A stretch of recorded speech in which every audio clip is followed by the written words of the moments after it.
పుట్టినరోజు జరుపుకుంటున్న యవన బిడ్డ సుహాస్ ఒట్టిప్రోలుకు హృదయపూర్వక జన్మదిన శుభాకాంక్షలు.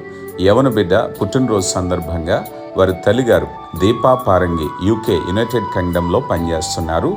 వారు పేదలకు ఆహారాన్ని స్పాన్సర్ చేశారు. గతకాలమంతా నీ నీడలోన దాచావు దేవా.